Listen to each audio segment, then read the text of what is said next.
तो फ्रेंड्स, आज हम इकोनॉमिक्स के बारे में आपसे बातें होंगी। और इकोनॉमिक्स का आज मैं फंडामेंटल्स आपको जस्ट एक इंट्रोडक्शन दे रहा हूँ। तो economics, first of all economics जो है सब्जेक्ट, ये हमारे कम्पिटिटिव एग्ज़ाम्स में है, यूपीएससी में है, बीपीएससी में है, डब्ल्यूबीसीएस वेस्ट बंगाल में है, झारखंड पीसीएस में भी है और भी स्टेट गवर्नमेंट्स में है, इंक्लूडिंग यूपीएससी। तो सबसे पहले हमें ये समझना होगा कि इकोनॉमिक्स की बात आई किधर से। तो इकोनॉमिक्स पहले जो घर होते थे, जो लोगों के होम होते थे, हाउस होते थे, उसका जो जो होम का इकोनॉमिक्स है, गृह की जो अर्थव्यवस्था है, उसे इकोनॉमिक्स बोला जाता था बहुत पहले, आज से 400 साल पहले, 500 साल पहले। पर धीरे धीरे ये इकोनॉमिक्स का मीनिंग जो है वो बढ़ता चला गया, उसका दायरा बढ़ता चला गया। फिर आया स्टेट लेवल पे, फिर सेंट्रल लेवल पे, फिर वर्ल्ड ग्लोबल इकोनॉमी के लेवल पे। तो इस तरह इकोनॉमिक्स वर्ड जो है, इसका दायरा बढ़ते चला गया, from home to global level. तो ये इकोनॉमिक्स के बारे में मुझे बताना है आपको कि इकोनॉमिक्स आखिर है क्या। तो हम ये जान लें, हमने महात्मा गांधी के बारे में सुना है। मैं फंडामेंटल्स बता रहा हूँ आपको कि the world has everything for one needs but not for everyone's greed. बोलने का मतलब ये है कि इकोनॉमिक्स एक ऐसा विषय है जो स्कार्सिटी है रिसोर्सेज की हमारे पास। उस रिसोर्सेज की स्कार्सिटी को किस प्रकार बेस्ट रूप से यूटिलाइजेशन में लाना है हमारे लिए। रिसोर्सेज तो लिमिटेड हैं, देखते हैं आप, जैसे कि वाटर ले लीजिए, वाटर रिसोर्स लिमिटेड हैं और पॉपुलेशन 7 बिलियन प्लस है। तो और रिसोर्सेज तो लिमिटेड है, ग्राउंड वाटर लिमिटेड है। अक्सर हम न्यूज़ में सुनते हैं कि आंध्र प्रदेश में और कर्नाटक में कृष्णा रिवर वाटर डिस्प्यूट को लेके में डिस्प्यूट चल रहा है। रिवर कृष्णा के वाटर शेयरिंग को लेके क्यों चल रहा है? क्योंकि अगर रिसोर्सेज लिमिटेड हैं, रिसोर्सेज स्कार्स हैं, ज़्यादा नहीं है, और जो पॉपुलेशन है वो काफ़ी ज़्यादा है। तो एक इक्विटेबल शेयरिंग हो सके, एक मिनिमल लेवल ऑफ शेयरिंग हो सके, इसलिए भी इकोनॉमिक्स का अध्ययन किया जाता है। हम जानते हैं इकोनॉमिक्स में क्या आता है: production of goods, distribution of goods and finally consumption of goods. Production of goods, distribution of goods and finally consumption of goods. अब आप इस बात को समझिए कि रिसोर्सेज स्कार्स है, जैसे कि एयर है। एयर तो है, सबों के लिए है, पर प्योर एयर कितना है? We have limited. इलेक्ट्रिसिटी है, तो इलेक्ट्रिसिटी जनरेट जो होगा तो उसके लिए क्या चाहिए? इलेक्ट्रिसिटी जनरेशन के लिए चाहिए हमको कोल, और कोल लिमिटेड है, रिसोर्सेज लिमिटेड है, एक फिक्स है। ऐसा बोला जा रहा है कि अप्रॉक्स 80 ईयर्स फ्रॉम नाउ कोल का जो रिसोर्सेज है, जो कि एक नॉन रिन्यूएबल सोर्स है, तो वो फिनिश ऑफ हो जाएगा। उसी तरह पेट्रोलियम भी कुछ सालों बाद, आज से 40, 50, 60, 70 साल बाद फिनिश ऑफ हो जाएगा फ्रॉम आवर प्लैनेट अर्थ। तो इकोनॉमिक्स इस चीज़ को स्टडी करता है कि लिमिटेड रिसोर्सेज हैं और इनफाइनाइट नीड्स हैं, तो इस दोनों के बीच में एक समन्वय स्थापित किया जाए, इस बात का ध्यान रखा जाता है। तो बेसिकली इकोनॉमिक्स को इस तरीके से भी हम लोग देख सकते हैं। इकोनॉमिक्स में एक और चीज़ है, तो मैं आपको बताता हूँ कि इकोनॉमिक्स में कुछ बातें जो हमें जाननी चाहिए। जैसे कि इकोनॉमिक्स में है सप्लाई एंड डिमांड। इसे सब कुछ का लॉ है।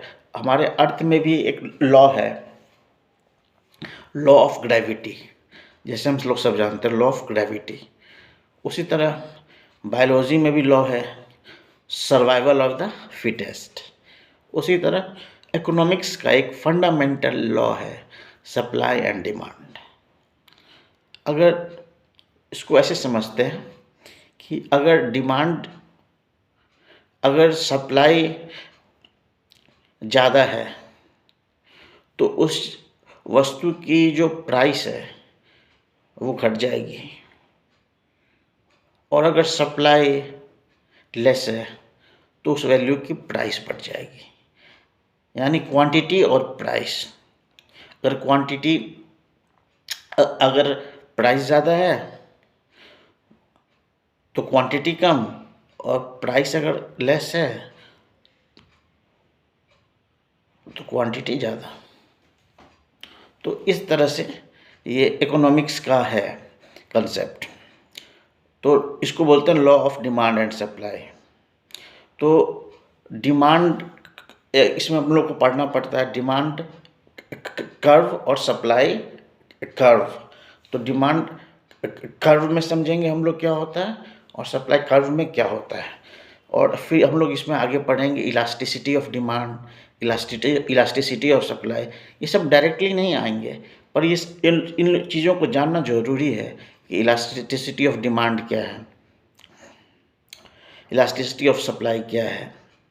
फिर ये भी जानना ज़रूरी है कि क्रॉस इलास्टिसिटी ऑफ डिमांड क्या है। तो इन चीज़ों को हम लोग थोड़ा सा समझेंगे। ज़्यादा इक्वेशंस में नहीं जाना है हम लोग को, यूपीएससी के लिए, बीपीएससी के लिए, या for that any state PCS के लिए ज़्यादा इक्वेशंस में नहीं जाना है। फिर भी एक ब्रॉड ओवरव्यू होना चाहिए कि कैसे हम लोग समझते हैं। तो बात ऐसी है कि आज से लगभग 18th सेंचुरी के अर्ली ईयर्स की बात होगी, 17th सेंचुरी के अर्ली ईयर्स की बात है कि उस समय हमारे यहाँ मर्सेंटलिस्ट सिस्टम थे पूरे वर्ल्ड में, मर्सेंटिलिज्म चल रहा था। अब ये मर्केंटिलिज्म है क्या?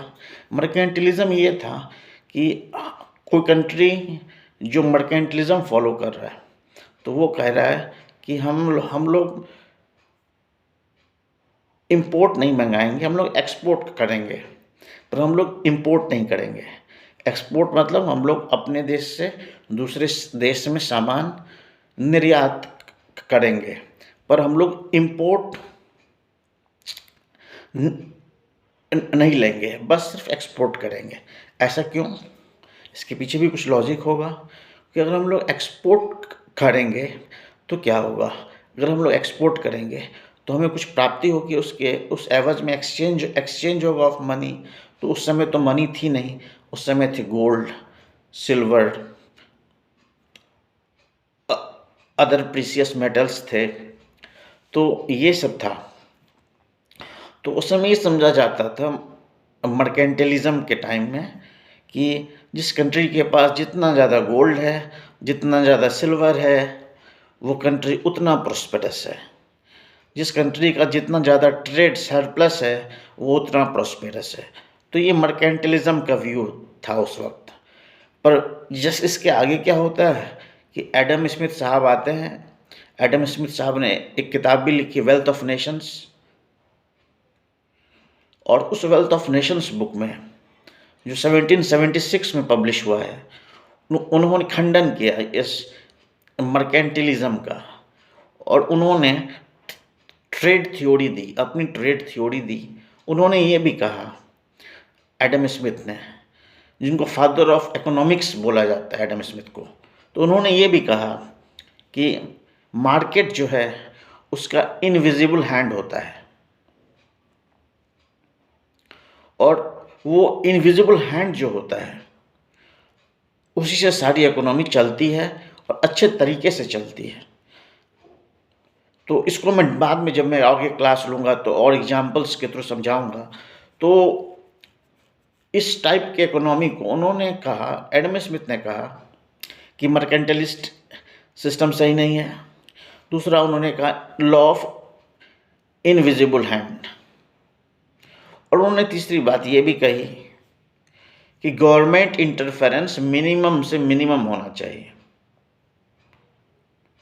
गवर्नमेंट इंटरफेरेंस मिनिमम से मिनिमम होना चाहिए। गवर्नमेंट का ये काम नहीं है कि वो बिजनेस में इंटरफेयर करे।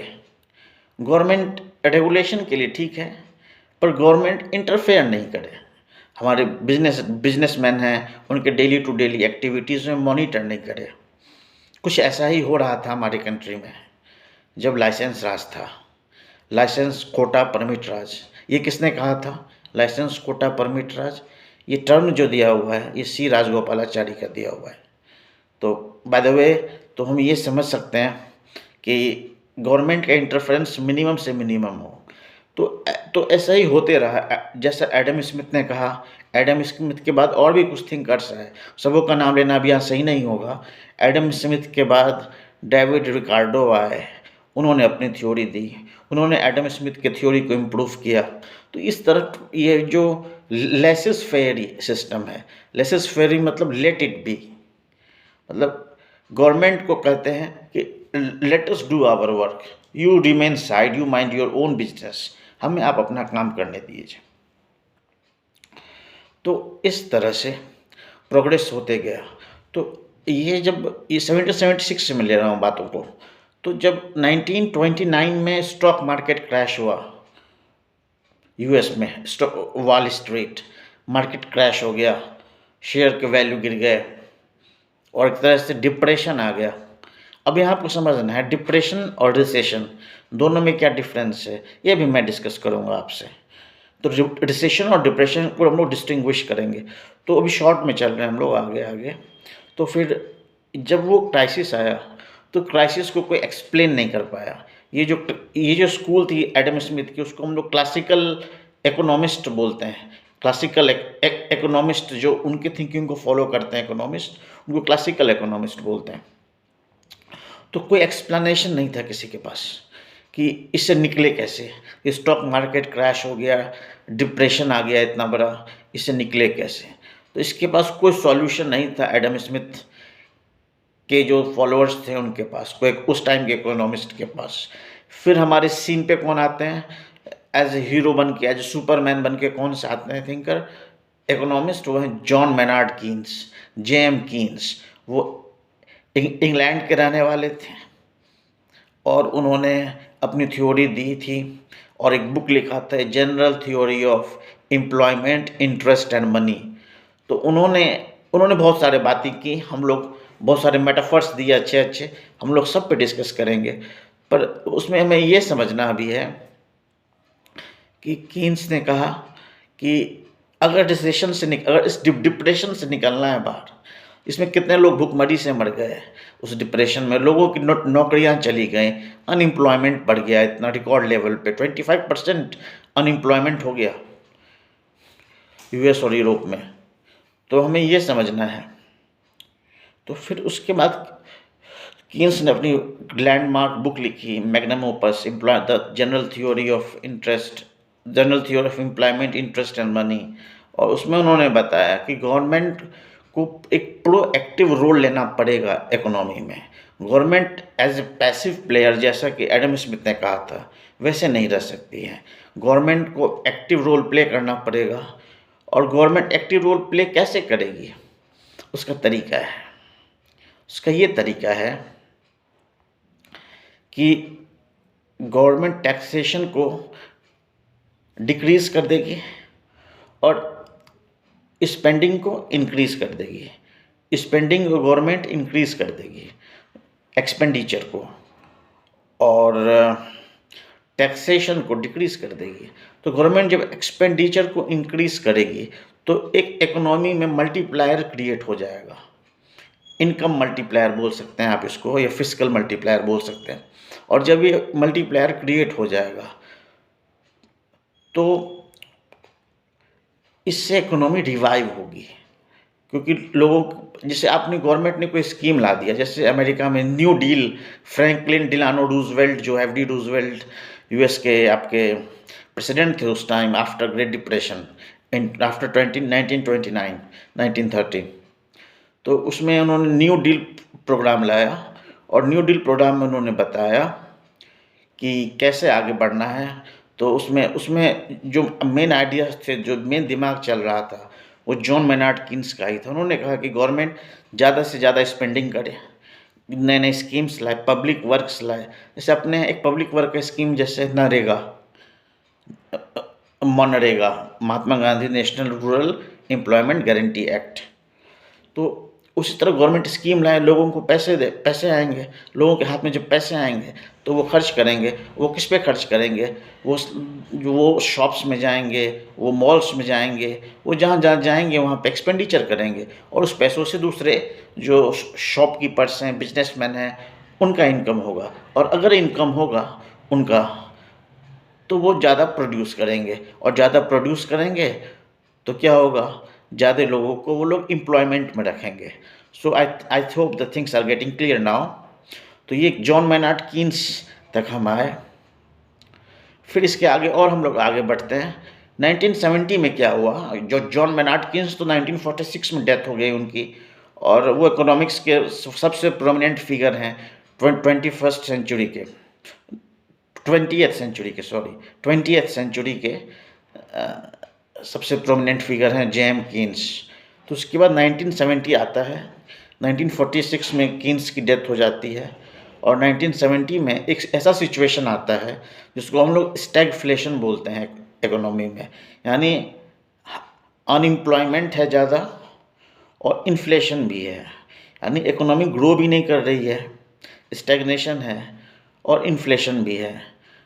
High level of unemployment and high level of inflation. पर ये तो कॉन्ट्राडिक्टरी हो गया। कीन्स ने जो कहा उसका कॉन्ट्राडिक्टरी सिचुएशन 1970 में सीन क्रिएट हो रहा था, हाई अनएम्प्लॉयमेंट और हाई इन्फ्लेशन। अब इसको समझने के लिए कीन्स जो के फॉलोअर्स थे, जो अपने आप को कीनीजियन इकोनॉमिस्ट बोलते हैं, वो एक्सप्लेन नहीं कर पा रहे थे। तो इसके बाद वर्ल्ड स्टेज पे एक इकोनॉमिस्ट आते हैं, मिल्टन फ्राइडमैन।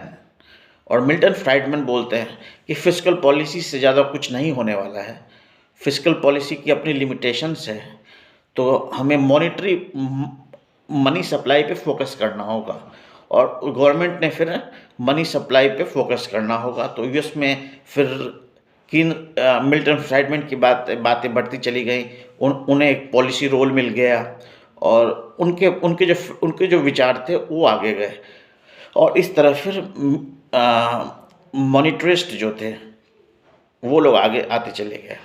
अब इसके आगे क्या होता है कि 2009 हम लोग कैसे बोल सकते, एक तो 2008 में ग्लोबल फाइनेंशियल क्राइसिस आती है, ग्लोबल फाइनेंशियल मेल्टडाउन हो जाता है, रिसेशन का सिचुएशन क्रिएट हो जाता है ग्लोबल लेवल पे। और उस समय फिर सब बोलते हैं अरे कीन्स ही सही थे कि गवर्नमेंट रेगुलेशन मस्ट है, गवर्नमेंट का इंटरफेरेंस इकोनॉमी में होना चाहिए इफ़ इकोनॉमी गोज़ रॉन्ग, सिर्फ इनविजिबल हैंड से काम नहीं चलेगा। तो इस तरह फिर इकोनॉमिक्स का ये हिस्ट्री थोड़ी मैंने आपको बता दी। तो इस तरह हम समझते हैं कि ये इकोनॉमिक्स का एक कंसेप्ट है जो मैंने आपको समझाने की कोशिश की है। अब आइए हम लोग फोकस करते हैं इकोनॉमिक्स में, कुछ हम लोग क्लासिफिकेशंस देखते हैं। तो इकोनॉमिक्स में जब हम भी पढ़ेंगे हम लोग, तो एक होती है पॉजिटिव इकोनॉमिक्स और दूसरी होती है नॉर्मेटिव इकोनॉमिक्स। पॉजिटिव इकोनॉमिक्स क्या कहती है और नॉर्मेटिव इकोनॉमिक्स क्या कहती है? पॉजिटिव इकोनॉमिक्स बोलती है कि फैक्ट्स पे बेस्ड होती है पॉजिटिव इकोनॉमी। जैसे स्टेटमेंट कोई पॉजिटिव इकोनॉमी का होगा, इकोनॉमिक्स का, तो वो एक फैक्ट्स लॉजिक पे बेस्ड होगा। और एक होती है नॉर्मेटिव इकोनॉमिक्स। नॉर्मेटिव इकोनॉमिक्स क्या कहती है, वो क्या होना चाहिए, what should be, what ought to be, what should be, ये हम लोग नॉर्मेटिव इकोनॉमिक्स में देखते हैं। तो इस तरह से जैसे पॉजिटिव इकोनॉमिक्स क्या है, ये पॉजिटिव स्टेटमेंट क्या है, तुमको पहले ये समझे। जैसे मैं बोलता हूँ इस रूम के बाहर का टेम्परेचर 24 डिग्री सेल्सियस है, तो आप इसको मेजर कर सकते हो। मेज़रमेंट इक्विपमेंट के थ्रू आप इसको मेज़र कर सकते हो। ये पॉजिटिव इकोनॉमिक्स है।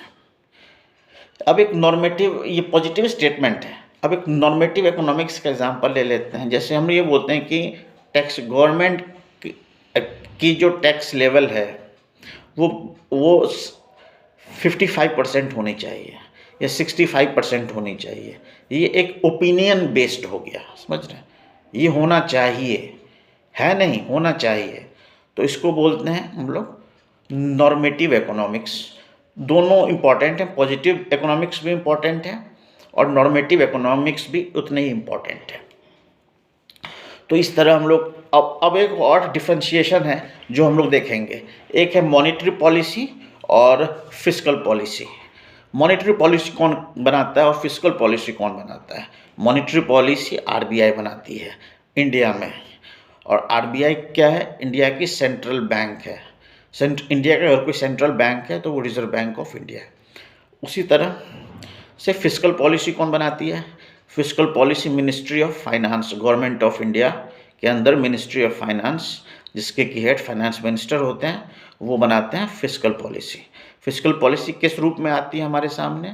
बजट के रूप में आती है। अभी कुछ दिन पहले बजट पेश हुआ है, तो इस तरह से हम लोग बजट पे भी बात करेंगे एक अगले सेशन में। तो इस तरह से एक मॉनेटरी पॉलिसी, एक fiscal policy. Monetary policy RBI के जो गवर्नर होते हैं और जो उनकी मॉनेटरी पॉलिसी कमेटी होती है वो बनाती है आपको मॉनेटरी पॉलिसी। मॉनेटरी पॉलिसी में हम लोग पढ़ते हैं मनी सप्लाई कितना होना चाहिए, फिर ओपन मार्केट ऑपरेशंस क्या हैं, फिर हम लोग पढ़ते हैं इन्फ्लेशन टारगेटिंग क्या है, सीआरआर क्या है, एसएलआर क्या है, क्या दोनों में डिफरेंस है। तो ये हेलीकॉप्टर मनी क्या है, फॉरवर्ड गाइडेंस क्या है। तो इन चीज़ों को हम लोग अध्ययन करते हैं। तो मैं समझ रहा हूँ, आप लोग समझ रहे होंगे। तो इस तरह फिस्कल पॉलिसी है। फिस्कल पॉलिसी में भी कुछ फैक्ट्स हैं, कंसेप्ट्स हैं, उन्हें हम लोग समझेंगे। अब आइए टाइप्स ऑफ इकोनॉमी देखते हैं। तो टाइप्स ऑफ इकोनॉमी में हमारी कौन सी इकोनॉमी है? हमारी मिक्स्ड इकोनॉमी है इंडिया में। और यूएस में कौन सी है? यूएस में भी मिक्स है, पर मेजर इन्फ्लुएंसेस आपको प्राइवेट सेक्टर पे है। चाइना में क्या? कम्युनिस्ट है, मेनली फोकस कम्युनिस्ट में है। पर चाइना अपने आप को धीरे धीरे रिफॉर्म कर रही है, अपने इकोनॉमी को ग्लोबलाइज कर रही है, अपने इकोनॉमी को धीरे धीरे भी प्राइवेटाइज कर रही है।